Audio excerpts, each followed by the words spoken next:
व्यासपीठावरती उपस्थित असलेले शिवसेना पक्षप्रमुख श्री उद्धव ठाकरे,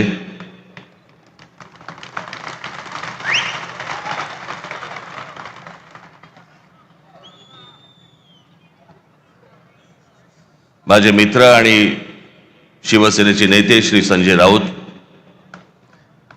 इतर सर्व मान्यवर आणि माया जमलेल्या सर्व तमाम मराठी बांधवांनो, भगिनींनो आणि मातांनो,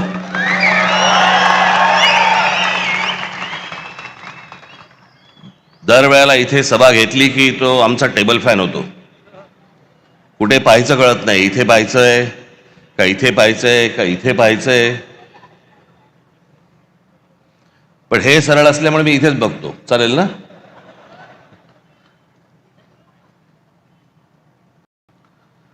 आज निवडणूक एका शेवटच्या टप्प्यावरती येऊन ठेपलेली आहे. कालची सभा ही मुंबईची होती, आजची सभा ही ठाण्याची आहे. उद्या सायंकाळी 5 वाजता सगळा प्रचार थांबेल, संपेल आणि मग सरकारकडनं घराघरात पैसे वाटायला सुरुवात होईल. ती आधी झाली आहे सुरुवात. भारतीय जनता पक्षाचे लोक पैसे वाटतायत आणि शिंदेचे लोक पकडतायत. काय चालू आहे सरकारात तेच कळत नाही.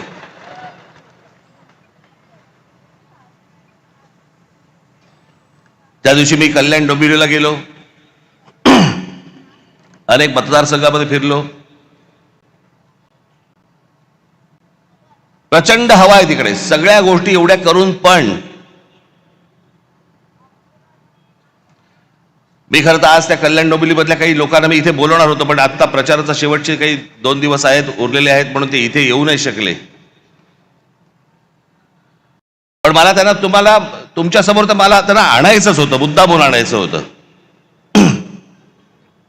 अनेक लोक आहेत.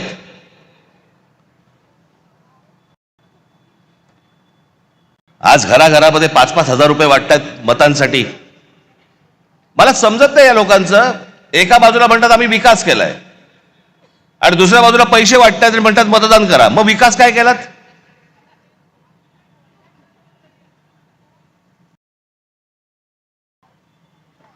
मला घेणाऱ्यांची चिंता आहे, देणाऱ्यांची नाही.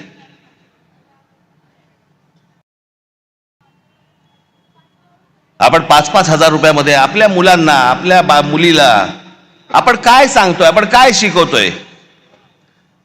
ते उद्या ज्यावेळेला समाजात जाणार त्यावेळेला ते काय म्हणणार? माझा बाप विकला गेला, माझी आई विकली गेली, माझ्या वडिलांनी आणि माझ्या आईने पैशासाठी मत विकलं. उद्या ती मुलं असतील, त्या मुलं मुलींचे त्यांचे कोणीतरी मित्रपरिवार असेल, ते काय म्हणतील की अरे ह्यांच्या आई वडिलांनी मत विकलं, हे विकले गेले.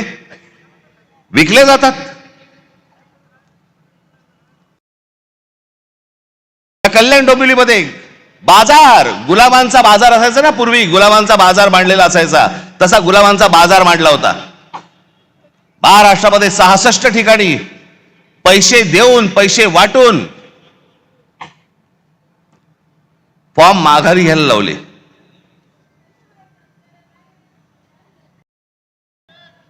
त्या दिवशी मी माझ्या नाशिकच्या सभेमध्ये मी बोललो होतो, वेडे पैसे झालेत, वेडे पैसे. त्या दिवशी एका ठिकाणी तर कोणी, त्या एका माणसाने ते काय स्क्रुटिनी असते, समोरच्याचा एबी फॉर्म गिळून टाकला. बरं दिवस नव्हता,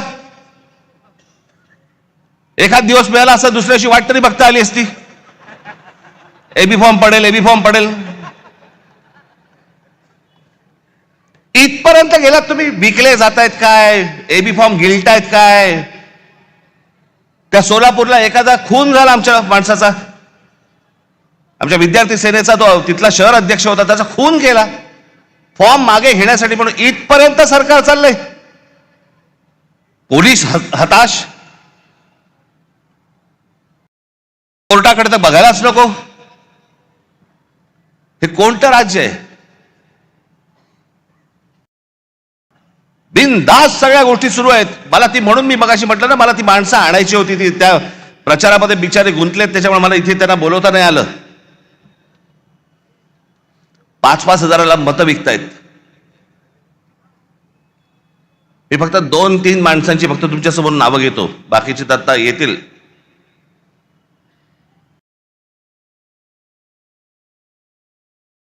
शैलेश धात्रक, ते काय प्रभागात 4चा प्रभाग असतो ना, त्याच्यामध्ये एका कुटुंबातले 3 जण उभे आहेत. शैलेश धात्रक, मनीषा धात्रक आणि पूजा धात्रक. किती पैशाची ऑफर झाली असेल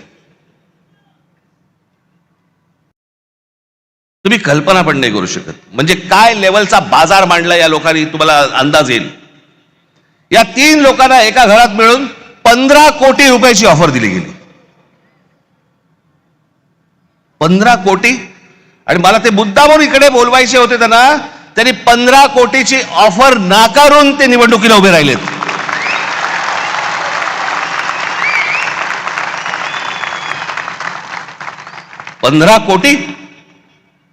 पंधरा कोटी रुपयाची ऑफर नाकारणारे कुठे आणि 5-5 हजार रुपयामध्ये मतं विकणारे कुठे. दुसरा मुलगी सौ राजश्री नाईक, कितीची ऑफर झाली? 5 कोटी रुपयाची. कुठे आहेत? या इकडे, या इकडे.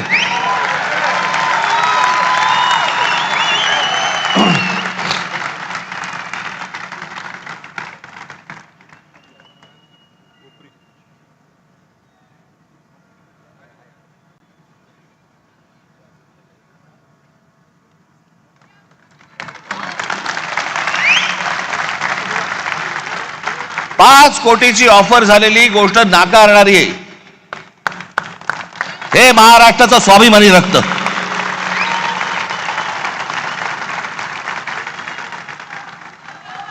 बसा ताई.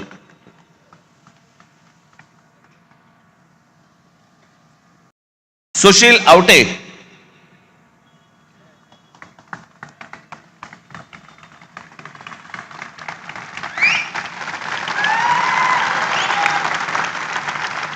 ₹1 कोटी ऑफर झाली,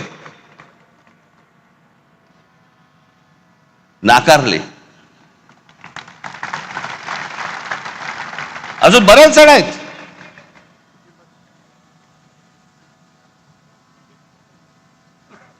कुठून येतोय हा पैसा? काय चाललंय हे? किती पैसे वाटायचे? अहो तुम्ही हे फक्त 2-3 जण बघताय, महाराष्ट्रभर पैसे वाटलेत. महाराष्ट्रभर आले कुठून? टाकसाळे.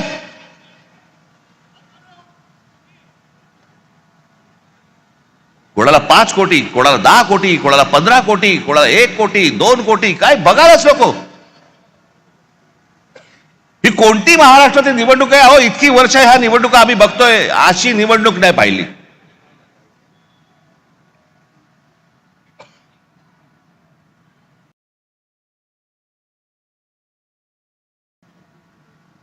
काही लगामच नाही या लोकांना. बिनधास्त जे काय हवंय ते करायचंय. कोर्टात जाऊन काय उपयोग नाही, पोलिसात जाऊन काय उपयोग नाही, कुठेही तुम्हाला जाऊन उपयोग नाहीये. बस आमची मर्जी. त्या बदलापूरला आमच्या महाराष्ट्र नवनिर्माण सेनेने त्या बाईच्या मुलीचं, एक लहान मुलगी जिच्यावरती बलात्कार झाला, तिचं प्रकरण जेव्हा बाहेर काढलं, त्यातला जो मुख्य आरोपी होता, काही कारण नसताना पोलिसांकडनं त्याला एन्काउंटर केला गेला, मारला, त्याला ठार मारला. का? कशासाठी? या नराधमांना ठार मारले पाहिजे, त्याच्याबद्दल वादच नाहीये. पण एन्काउंटर मध्ये ठार का मारायचा होता? काही गुपित होतं का? जर ते बाहेर पडलं असतं काही प्रॉब्लेम होता का? आणि त्याच्यातला जो आरोपी होता आपटे नावाचा, त्याला भारतीय जनता पक्षाने काल स्वीकृत नगरसेवक म्हणून स्वीकारलं. आमच्या अविनाश जाधवने धमकी दिली.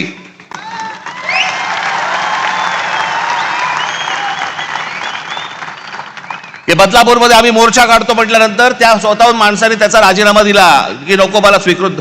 हिम्मत कशी होते यांची द्यायची? एका लहान मुलीच्या बलात्काराच्या प्रकरणामध्ये सह आरोपी असलेल्या माणसाला स्वीकृत नगरसेवक पद देण्याची यांची हिम्मत कशी होते? याचं कारण तुम्हाला गृहीत धरलेलं आहे. कोण तुम्ही? कोण आहात तुम्ही?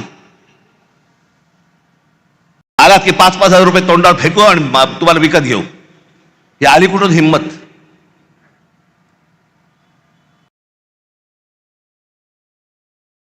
काल मी सांगितलं भ्रष्टाचाराचे आरोप आमच्यावरती करतायत. छगन भुजबळांना जेलमध्ये टाकणारे हेच देवेंद्र फडणवीस. त्याला तर काय झालं माहित आहे मला. जेव्हा आले त्याला मला बरा वाटायचा, माणूस चांगला वाटायचा. आता पण बरा होता.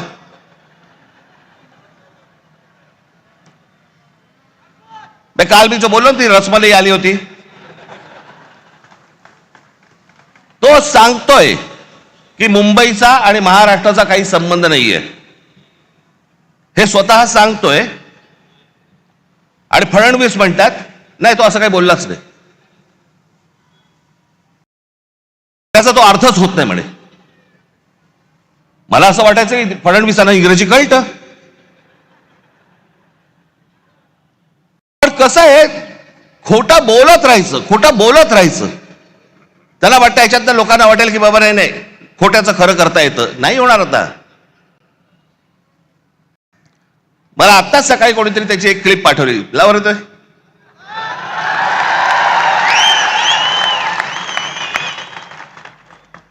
अण्णामलाईंच्या स्टेटमेंट बद्दल काय म्हणा? Bombay is not a Maharashtra city. Mumbai महाराष्ट्राची नाही असं हे महत्त्वाचं म्हटलंय. Bombay is not a Maharashtra city. Mumbai is not a Maharashtra city. असं नाहीये. Bombay is not a Maharashtra city. त्यांनी म्हटलं मुंबई हे आंतरराष्ट्रीय, आणि ते खरंच आहे, आंतरराष्ट्रीय शहर आहे. त्यात काय वाईट आहे? Bombay is not a Maharashtra city. आंतरराष्ट्रीय शहर आहे. महाराष्ट्राचा नाही असं असं बिलकुल नाही म्हटलं. Bombay is not a Maharashtra city. त्यांचं वाक्य आहे. नाही तसा त्याचा अर्थच आहे. Bombay is not a Maharashtra city. CM साहेब त्यांचं तो बोलतोय खाली की मुंबई महाराष्ट्राची नाही म्हणून नाही. तो असं बोललाच नाही म्हणे. त्याचा म्हणे तो अर्थच होत नाही. किती खोटं बोलायचं, काही मर्यादा? कोणासाठी करताय हे तुम्ही? कशासाठी करताय हे?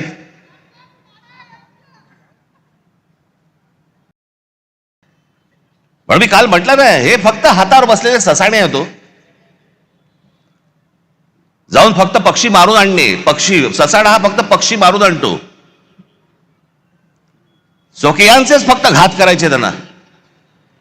आमचीच लोक आमची वाट लावतायत. आमचीच लोक आमच्या महाराष्ट्राची वाट लावतायत. काल मी त्या गौतम अदानीचं प्रकरण काढलं. काय मिरच्या झोंबल्या.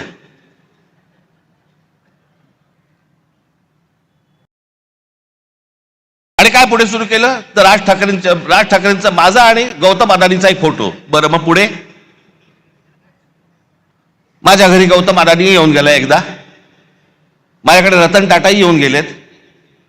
माझ्याकडे मुकेश अंबानी येऊन गेलेत. माझ्याकडे आनंद महिंद्राही येऊन गेलेत. अनेक उद्योगपती येऊन गेलेत. अनेक फिल्म मधले कलाकार येऊन गेलेत. घरी येऊन गेले म्हणून त्यांची काय पापं झाकायची का मी?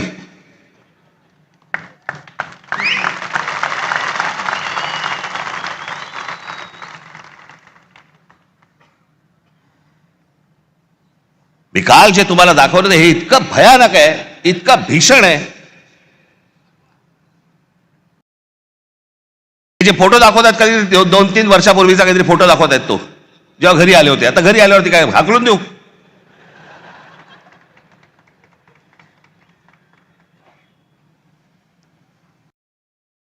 ज्या वेळेला या महाराष्ट्रावरती संकट येईल, ज्या वेळेला या मुंबई ठाणा आमच्या शहरांवरती संकट येईल, राज ठाकरे दोस्ती बिस्ती बघणार नाही कुठे. आणि अडाणीशी दोस्ती करण्याचा माझा विषयच नाही. मी इतका अडाणी नाहीये.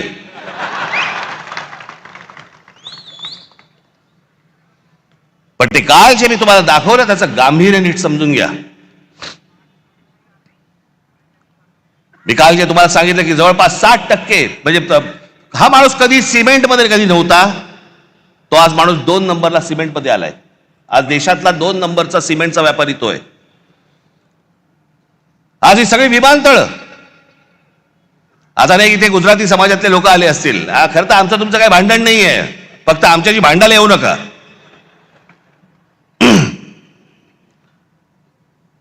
हे जे डाव रचतायत याच्या विरोधात खरं तर इथल्या गुजराती समाजाने उभं राहिलं पाहिजे त्यांच्या विरोधात.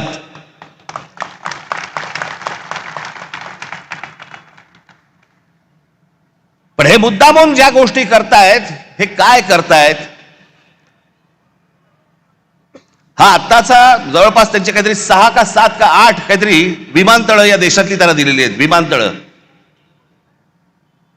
तुम्हाला माहित नसेल म्हणून मी तुम्हाला सांगतो, यातलं नवी मुंबईचं विमानतळ हे सोडलं तर गौतम अडानीने या देशामधलं एकही विमानतळ बांधलेलं नाही. दुसऱ्यांनी बांधलेली, दुसरे चालवत असलेली विमानतळं गन पॉइंट वरती स्वतःकडे घेतली.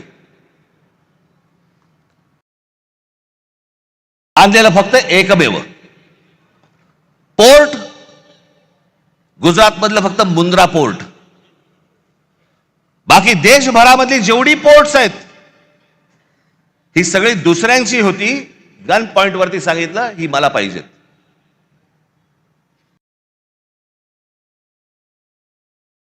एक इथलं विमानतळ, एक पोर्ट सोडून या माणसाचं स्वतःचं काही नव्हतं. फक्त केंद्राचा दबाव, नरेंद्र मोदींचं नाव, या एका गोष्टीवरती हा माणूस अख्ख्या देशभर पसरत गेला आहे.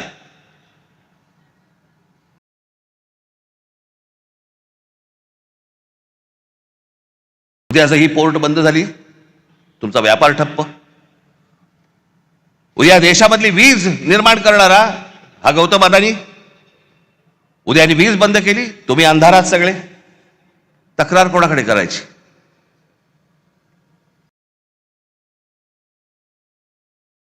आत्ता 1-2 महिन्यापूर्वीची गोष्ट असेल, महिन्याभरापूर्वीची गोष्ट असेल.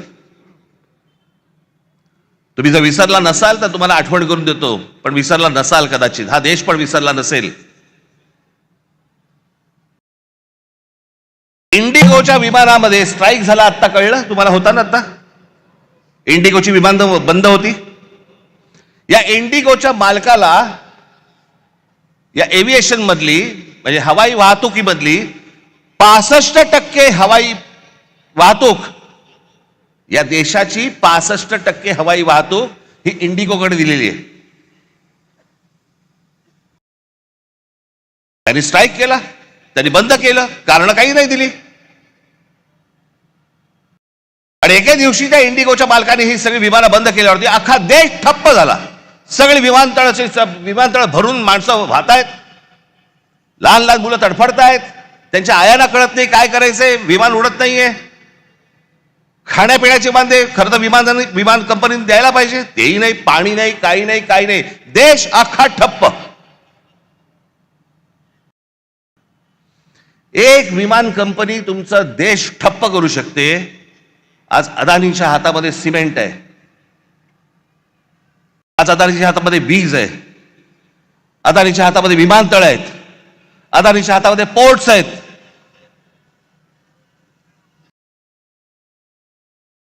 लोखंडाचे व्यापार म्हणजे सगळं. म्हणजे उद्या हे जर समजा सिमेंटचे समजा करायला लागले, भाव वाढवायला लागले, तुमच्या घरांच्या किमती वाढत जाणार. या देशामध्ये तुमचं भवितव्य, तुमचं भविष्य हे कोण ठरवणार? गौतम अडानी ठरवणार. आणि एक माणूस या देशामध्ये इतका मोठा होतो फक्त 10 वर्षामध्ये, फक्त 10 वर्षामध्ये. 2014 ते 2025 11 वर्षात इतका मोठा झालेला, इतका श्रीमंत झालेला, इतके उद्योग उभारलेला जगात दुसरा माणूस नाही. आणि असा व्यवसाय उभारता येत नाही. अहो टाटा, बिर्ला, बाकीचे सगळे उद्योगपती यांना 50, 60, 100 वर्ष लागली.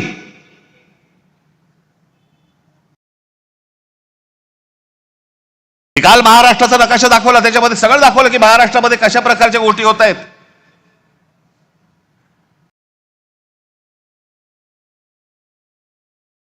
इथे नवीन आता वाढवणला विमानतळ येतंय, नवी मुंबईचं झालंय, आणि सांताक्रूज विमानतळ हळूहळू हळूहळू सगळं बाजूला काढणार, सगळं नवी मुंबईला नेणार आणि सांताक्रूज विमानतळाचा मोठाच्या मोठा प्लॉट विकायला काढणार. आता आहे अदानीकडे.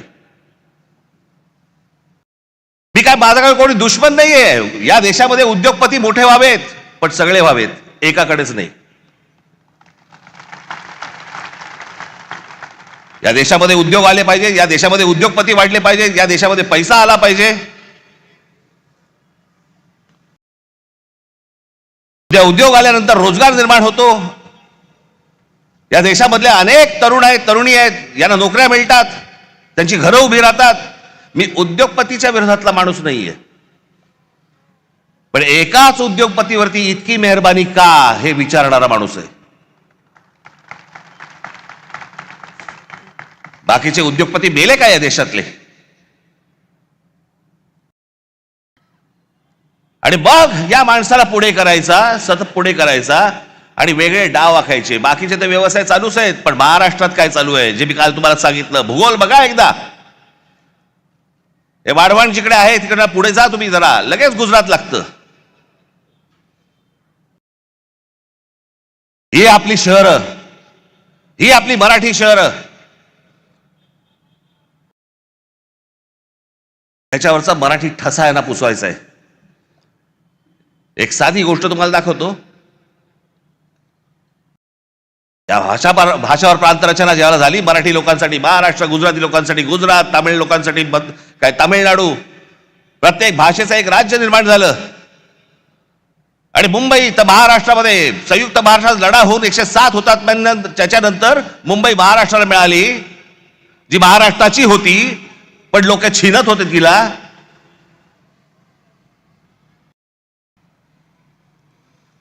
प्रत्येक राज्याची एक स्वतःची एक संस्कृती असते, प्रत्येकाची एक भाषा असते, प्रत्येकाचा एक स्वाभिमान असतो. आमच्या स्वाभिमानाला तुम्ही दख लावताय. नवरात्राच्या वेळेला गरबा खेळला जातो. आमच्या इकडे मुंबईमध्ये पण होतात या गोष्टी, तुमच्याकडे होत असतील. अनेक आपले लोक, काय प्रत्येक जण गुजराती नसतो, आपले लोक अनेक जण जातात, गरबा खेळतात. अनेक महिला असतात, त्यांना गरबा आवडतो, खेळतात. चांगली गोष्ट आहे, वाईट काहीच नाहीये. पण तो आनंदाचा एक सणाचा विषय आहे. मुंबईत, महाराष्ट्र राज्याची राजधानी मुंबई विमानतळावरती जेव्हा गौतम अडानीने विमानतळ ताब्यात घेतलं, ते ताब्यात घेतल्यानंतर तुम्हाला काय सांगायचं होतं आम्हाला, ज्याच्यातनं ही कृती केली बघा.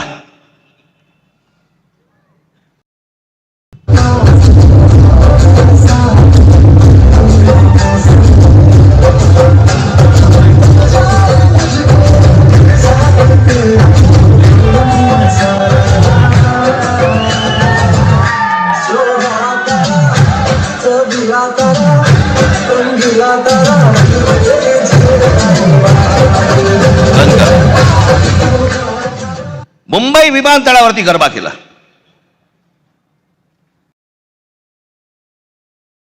तुमची ओळख पुसून टाकायची. मुंबई तुमची नाहीये.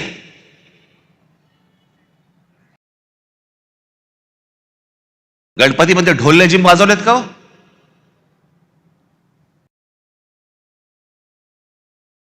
आणि जर वाजवायचे असतील तर फक्त ढोल लेझिमच वाजले पाहिजे मुंबई विमानतळावरती, बाकी काही नाही.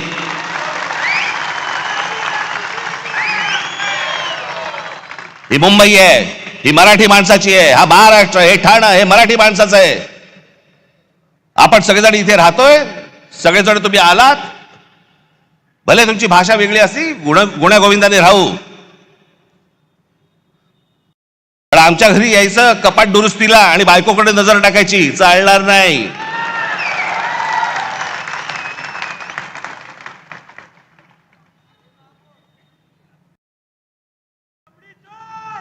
काय बेभानपणा सुरू आता इथे तुमच्या घोडबंदरला. या घोडबंदरला इथे नॅशनल पार्क मध्ये, ही लोकसत्तामध्ये आलेली बातमी आहे. लोकसत्तामध्ये 1000 एकर जमीन जंगलाची, जंगल आहे, डेन्स फॉरेस्ट, घनदाट जंगल, त्याची 1000 एकर जमीन ही एका उद्योजकाला विकतायत. जंगल काढून टाकतायत, झाडं तोडून टाकतायत. आता बरं वाटलं मला की गणेश नाईकांनी सांगितलं मी हे होऊ देणार नाही. आनंदाची गोष्ट आहे ती. पण मला कळलंय हे कोणाला करायचंय? एकनाथ शिंदेला करायचंय. त्यांच्या कुठे ओळखीचे आहेत.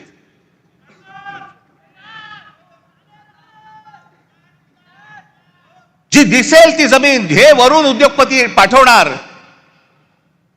वरून हे सांगणार की या उद्योगपतीला ही जमीन देऊन टाका. आमचं ताडोबाचं जंगल आज इतके तिकडे सगळं इतकं मोठं जंगल, तिकडे आमचे चांगले वाघ बेग सगळे सगळे वन्य प्राणी फिरतायत. त्या ताडोबाची जमीन खाणींना देऊन टाकली. कोणतरी एक वरून उद्योगपती आला, इथे खाली ह्यांना सांगितलं सह्या करून द्या, विषय संपला. एन्व्हायरमेंट वर गेलं तेल लावत. ताडोबाची जमीन तिकडची एक खाणीला देऊन टाकली, तिकडची जंगलाची जमीन देऊन टाकली, इकडे बंदर देऊन टाकलं, इथे तुमचं विमानतळ देऊन टाकलं, इथे तुमची आता ते काय डम्पिंग ग्राउंड देऊन टाकलं. ती जिथे गौतम अडाणी बघेल ही जमीन मला पाहिजे घेऊन जा. एकाच माणसाला एवढी मेहरबानी का चालू आहे? असं काय तो माणूस देतोय? याचं कारण ह्यांचा जो आज ते विळखा आखतायत ना, जो मुंबई, ठाणा, कल्याण, डोंबिवली ही सगळी शहरं ही सगळी गुजरातला मिळवायची. खास करून मुंबईवरती लक्ष आहे, पण ठाणा, कल्याण, डोंबिवली, पालघर, बिलघर ह्या सगळ्या गोष्टी ह्यांच्या हातात आल्याशिवाय यांना मुंबईला हात घालता येणार नाही, कारण भौगोलिक दृष्ट्या जमत नाहीये. म्हणून हे सगळे प्लान सुरू आहेत. त्याच्यासाठी ह्या सगळ्या गोष्टी सुरू आहेत. आपण या गोष्टींचा नीट विचार केला पाहिजे. ही निवडणूक कशासाठीची निवडणूक आहे ती? ठाणे शहरामध्ये अनेक प्रश्न आहेत. जसे जसे लोक बदा येत आहेत, बाहेरून येत आहेत, या आमच्या शहराची लोकसंख्या वाढते, तसे प्रश्नही गहन होत आहेत. काल परवाकडे मी इथे ठाण्यामध्ये फिरताना मला इतकं वाईट वाटलं. 2 रस्त्यांच्या मध्ये एक कठडा होता. त्या कठड्यांवरती माझ्या काही माता भगिनी संध्याकाळच्या फक्त गप्पा मारायला बसल्या होत्या रस्त्यांच्या मध्ये.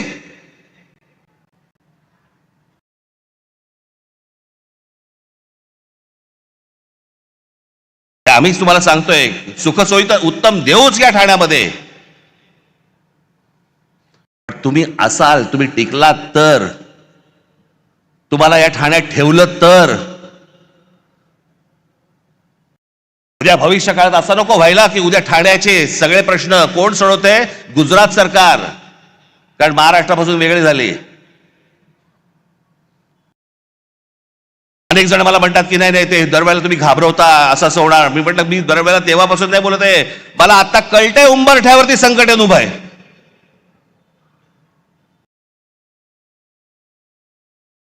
कोणत्याही क्षणी तुमच्या दरवाज्यावरती टकटक होईल.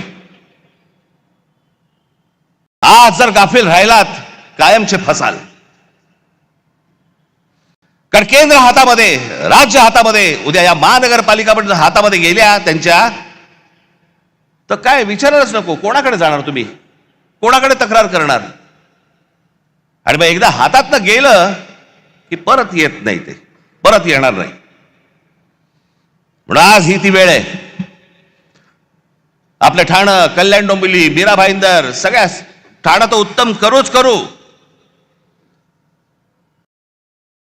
उद्धव स्वतः आपल्याला सांगतीलच, त्यांच्या भाषणामधून अनेक गोष्टी सांगतील. ठाणं तर उत्तम करूच करू, पण पहिला स्वाभिमान, पहिला मराठी ठसा, हे ठाणं आपलं आहे. हे ठाणं टिकवणं, यांनी जो आराखडा आखलेला आहे तो सगळा उद्ध्वस्त करणं हे तुमच्या हातामध्ये आहे. नाही तर उद्या आमच्या पोलीस खात्यामध्ये देखील या बाहेरच्या राज्यांमधली लोक भरली जाणार. आमच्या महानगरपालिकांमध्ये देखील बाहेरच्या राज्यातली लोक भरली जाणार. हे काही कमी करणार नाहीत या गोष्टीला. कोण तुम्ही कोण आहात? तुम्हाला गृहीत धरलेलं आहे. तुमची किंमतच नाही या लोकांना मुळात.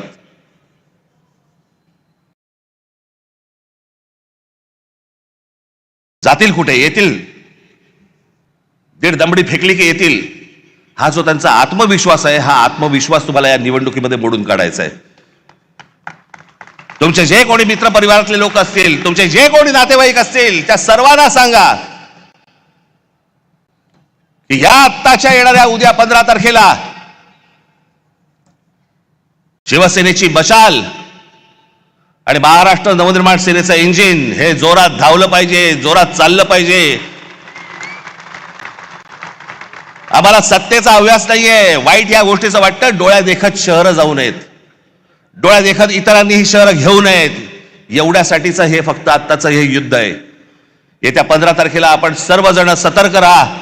कुठेही गाफील राहू नका. जे BLA असतील, जे नेमले गेलेली माणसं असतील, बूथवरती सकाळी 6 वाजता जा. आणि जे काल सांगितलं परत सांगतोय, जर दुबार मतदार वगैरे करायला कोणी आले, तिथेच कान फडवायचे, तिथेच ठोकायचे, तिथेच मारायचे. ही शहर वाचवा, एवढंच फक्त आपल्याला सर्वांना आवाहन करीन आणि आपली सर्वांची मी रजा घेईन. धन्यवाद. जय हिंद, जय महाराष्ट्र. धन्यवाद राजसाहेब.